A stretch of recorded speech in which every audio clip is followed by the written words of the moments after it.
Los años 20 ya están sobre nosotros, ya casi pasa un año más de desesperación, así que total, espero que esto salga antes de Año Nuevo, y como regalito de Navidad, de Año Nuevo, de Hanukkah, de Reyes Magos, voy a contestar algunos de sus comentarios, porque algunos me han dejado algunos negativos en mi video sobre la caravana. Honestamente me esperaba algunos porque el tema es bastante sensible para alguna gente, pero pude tener una que otra conversación interesante, así que esto se va a dividir en dos videos, uno donde contesto a comentarios en particular y otro donde me refiero al video de este señor con respecto a una discusión que tuve y sus problemas. Espero que salga lo más pronto posible, y bueno, las respuestas pueden ser algo densas en lo jurídico, así que les pido un poco de paciencia. Así que vamos con ellos, todos ellos están leídos por Autislee o Utislee, link de su canal en la descripción. ¿Nos estás culpando por las atrocidades que le hacen los narcotraficantes a los inmigrantes? Entonces eres culpable de los secuestros en tu ciudad. Deja de secuestrar gente, vato, no mames. Mamaré, sujeto, mamaré. Tengo un poco la preocupación de que se interpretara así la analogía con la casa. En efecto, hablo como si nosotros fuéramos los que cometiéramos las atrocidades. Pero si no lo hago, la analogía se cae de los dos lados, ¿no? Es decir, si estás dispuesto a admitir la analogía con tu casa, habitada por una sola persona representando a los mexicanos, debemos de admitir que los mexicanos somos culpables de las cochinadas que hacen los narcos. Los narcos son tan mexicanos como nosotros, aunque Calderón quiera pensar otra cosa. Y del otro lado, si es que no admites la analogía de la casa, pues se te cae la queja. No debería importar lo que hace el Estado, ni los narcotraficantes, ni los migrantes. Cada uno está de su lado. Se cae pues el argumento de la casa. Ahora sí, efectivamente, los mexicanos en individual no somos responsables por los crímenes de una parte de los mexicanos, ni tampoco el Estado responsable por los crímenes, al menos no directamente. Pero sí es responsable de una serie de cosas en cuanto se sabe de las cochinadas que han hecho los narcos regularmente. Aquí vamos a ponernos jurídicos y citemos el caso de Campo Algodonero contra México. Aquí la Corte Interamericana, entre miles de cosas y por razones particulares, decidió que el Estado mexicano era responsable de violaciones a derechos humanos de mujeres asesinadas en Ciudad Juárez, notablemente la vida, la integridad personal y la libertad. Esto ya que, y leo la sentencia, la Corte reitera que no basta que los estados se abstengan de violar los derechos, sino que es imperativa la adopción de medidas positivas. Más adelante dice, consecuentemente el Estado debe prevenir que la libertad de los individuos se vea menoscabada por la actuación de agentes estatales, terceros particulares, así como investigar y sancionar los actos violatorios de este derecho. Y bueno, después de una serie de pruebas, la Corte determinó que el Estado mexicano no garantizaba esos derechos, y que por lo tanto era responsable por sus violaciones. No sé si ha habido casos de migrantes que hayan llegado a la Corte Interamericana, seguramente, pero creo que no hace falta una investigación a fondo para que podamos afirmar prudentemente que el Estado mexicano ha de hecho violado los derechos humanos de estos migrantes, aunque las violaciones hayan sido por terceros, narcos en este caso, puesto que no se ha dedicado a garantizar con medidas positivas, es decir, haciendo cosas, esos derechos. Y esto es obviamente en un contexto en el que el asesinato y el secuestro de ellos, por decirlo menos, es frecuente. Ahora, ¿somos responsables por lo que hace o no el Estado? No, yo creo que no. Quizá hay algún grado de responsabilidad que la democracia liberal nos quiera imponer por medio de la votación, pero vamos, creo que la representación que de nosotros hacen los políticos distan mucho de lo ideal. En todo caso, el Estado ha sido el que ha protegido con albergues, comida y seguridad a la caravana. Si piensas que el Estado es tan ajeno a ti, pues eso no debería molestarte. Si lo haces, es que te identificas con el Estado, es decir, admites que como mexicano tienes responsabilidad por las atrocidades que sufren en el camino. Pero aquí no estamos en esa situación. En general es un doble estándar, no digo este comentarista en particular, pero el de los indignados por la ayuda que reciben estos migrantes. Por un lado ven las actuaciones positivas del Estado como México o los mexicanos en abstracto haciendo tal o cual cosa por estos maleducados y malagradecidos, pero por el otro ven acciones negativas del Estado como totalmente ajenas. No, pues es que los narcos lo hicieron, ¿no? Y como vimos, al menos jurídicamente creo que no es así. Aquí el contraargumento es que el Estado te está cobrando impuestos y no los está usando para proteger a los mexicanos o hacer tal o cual babosada con ellos. Y tengo que recordar que los migrantes son tan sujetos de derechos humanos como nosotros. Eso incluye que se les garantice su seguridad, vida y libertad, que por miles de noticias con respecto al paso de migrantes por México sabemos que no se ha hecho. ¿No te gusta? Pues insístele a tu representante que cambie la constitución y cancele decenas de tratados internacionales. A ver a cuántos países, a la ONU y a cuántos inversionistas les gusta eso. Luego, sientes que tu representante no te representa ni a ti ni a tus intereses, aquí estoy completamente de acuerdo. Estás viendo los límites de las democracias representativas liberales. Nada más que aquí te estás acercando al anarquismo y honestamente es un lado muy bonito en el que estar. Total. esto estuvo muy largo. Siguiente. Este sí lo voy a recortar y responder a las objeciones individualmente. Ahora aquí quiero apuntar que gracias a alguien que me pasó un link, el comentario está hecho por un anon del tablón de Paul Nispachan, y que él mismo admite que me quería hacer enojar y lastimar con lo que escuchamos. No tienes idea de lo que hablas. Te quejas de las opiniones que se ha formado la gente cuando desparramas la tuya desde otro pedestal de superioridad moral y condescendiente. Una opinión sesgada y desinformada. Sin contexto, crees entender la crisis migratoria por haber visto unos videos en YouTube.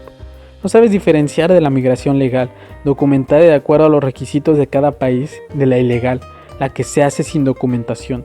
Ay, el maestro del troleo está usando mis propias palabras contra mí, mi autoestima. Pero bueno, recordemos eso de los videos de YouTube, que si se fijan en la descripción es bastante incorrecto. Desde que publiqué el video dejé mis fuentes, y solo una es una grabación en YouTube del programa de televisión al que Bartolo atribuye la popularidad de la caravana. La migración en caravanas no es espontánea. Esta, la que recorre México, la lidera Irineo Mujica, líder de Pueblos Sin Fronteras, ONG financiada por tu superhéroe Soros, que tampoco cree que en la soberanía de los países, y cuyas ONG han sido prohibidas en Hungría, Rusia e Italia. Total, bueno, primero un link de YouTube. Nada irónico, ¿verdad? Y bueno, muestra un programa de televisión gachupín culpando a Soros de la migración a Europa. Y tengo que admitir que deseché la conspiración rápidamente. El millonario es notable por ser blanco de teorías conspiranoicas sobre estos temas por parte de la extrema derecha, sobre todo la gringa. En el hilo de Ispachan pedí fuentes para la afirmación, y se me apuntó a Influence Watch, un sitio que revisa quién influye en tal o cual ONG y dice efectivamente que Pueblos Sin Fronteras es apoyado por parte de George Soros a través de su fundación. Y el sitio nos da una cita, así que sigamos la cita. Y nos lleva a un artículo de WorldNet Daily, sitio de extrema derecha notable por inventar teorías de conspiración por aquí y por allá. Y perdón, pero estas no son fuentes de calidad. Ya sé que estoy atacando a quien lo dice, pero cuando una fuente miente regularmente para meter su agenda política y confirmar sus conspiraciones, creo que lo prudente es afirmar que está inventando. Ahora, Irineo Mujica. Efectivamente, lo encontraron en Chiapas, lo arrestaron y lo deportaron. ¿Significa esto que sea el que lidera la cosa? Ahora sí, hay entrevistas con migrantes donde dicen que Pueblos Sin Fronteras les prometió tal o cual cosa. Y probablemente alguna gente de esa organización lo hizo. Pero yo creo que es una mezcla de cosas. Entre la publicidad que se le dio en los medios de comunicación en Honduras, entre la gente de Pueblos Sin Fronteras ya infiltrada después de que se hizo la caravana, entre Bartolo, entre también mucha gente dice que la cosa fue culpa de Trump y la mediatización que le dio a la caravana, puesto que ya había habido otras caravanas y aprovechando la elección pues decidió meterle miedo al público norteamericano. Los guatemaltecos, los hondureños y todo eso se enteraron gracias a Trump y la mediatización que hizo y pues decidieron unirse a la caravana, que será pues una mezcla de las cosas. La migración indocumentada y descontrolada no es un derecho humano y vulnera la soberanía de los países para decidir quién ingresa a sus países. Heinz Christian Strache, canciller de Austria. Pues igual otro link a YouTube, para nada irónico, total. Sí, en el link dicen eso. Pero ¿quién es este Heinz Christian Strache? Pues es miembro de un partido de extrema derecha que entre otras cosas quiere un etnoestado germánico, incluyendo partes de Polonia, con orígenes en fraternidades universitarias que cantan himnos glorificando pues el holocausto.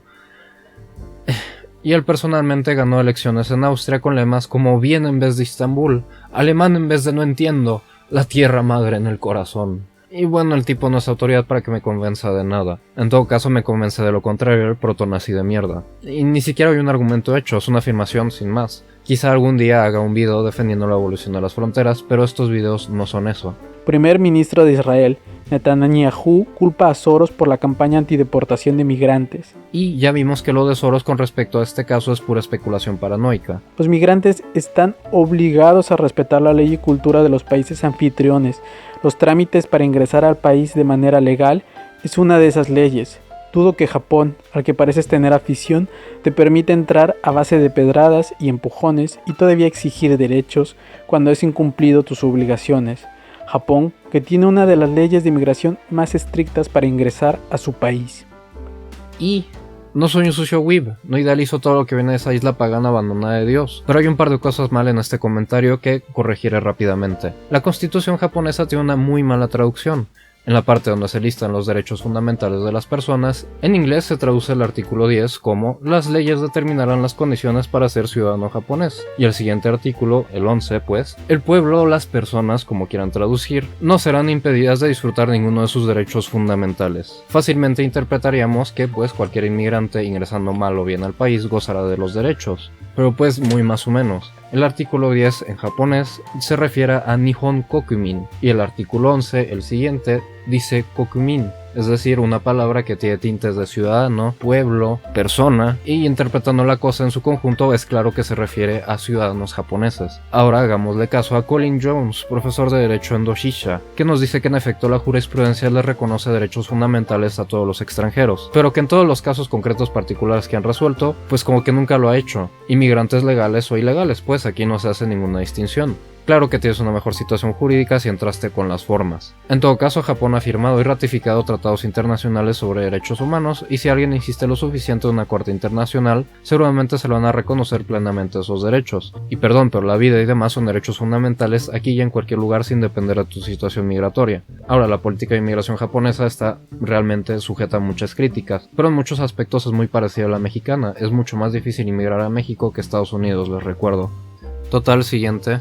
Trataron de violar a una niña, apuñalaron a un haitiano y quién sabe. Por su culpa cierran la frontera a veces. Por su culpa, la economía de Tijuana y de también de San Diego. No, pues muchas generalizaciones. Hablas en colectivo de las acciones de algunas personas, y estas personas no bastan para juzgar a los demás. Trataron, apuñalaron, son parásitos. Luego hay que apuntar el uso de por su culpa.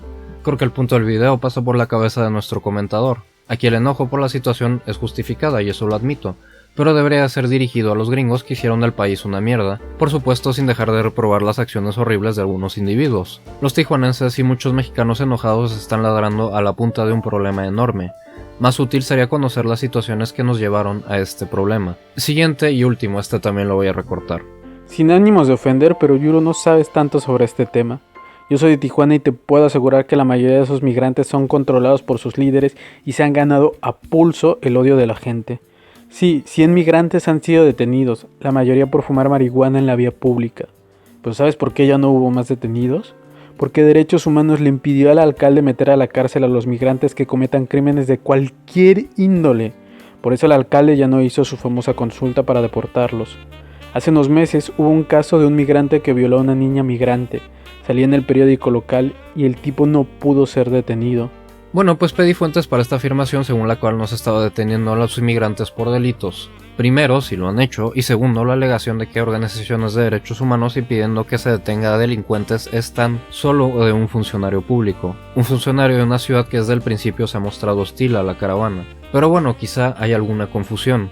En efecto, está prohibida la privación de la libertad, una medida penal, por una falta administrativa, como lo es entrar indocumentado a un país. Te pueden deportar, sí, pero no te pueden mantener encerrado, para pues deportar. Los defensores de derechos humanos creo no actúan a la y se va y tratan de impedir estas situaciones. Ahora, hay otra afirmación muy distinta de otro funcionario público, pero que se puede confundir. El secretario de Seguridad Pública Municipal de Tijuana dijo que la Comisión Nacional de Derechos Humanos amenazó con emitir una recomendación si es que ponían a disposición del Instituto Nacional de Migración a migrantes detenidos, para pues su deportación. Aquí no hay detalles, pero en general la CNDH no actúa a lo imbécil. En efecto, te pueden, conforme a la ley de migración vigente, deportar si estás sujeto a un proceso penal, pero una detención no es un proceso penal. El Ministerio Público, con un juez de control, tiene que primero verificar si la detención fue hecha conforme a la ley y a la Constitución, luego tiene que investigar y evaluar si de hecho se ejerce una acción penal contra el detenido. Ya cuando se ejerce la acción penal y se vincula a proceso, pues ya se está en un proceso penal y efectivamente el Instituto Nacional de Migración tiene la facultad de deportar, no sin antes recibir asistencia consular. Tengo que resaltar aquí lo facultativo de la cosa.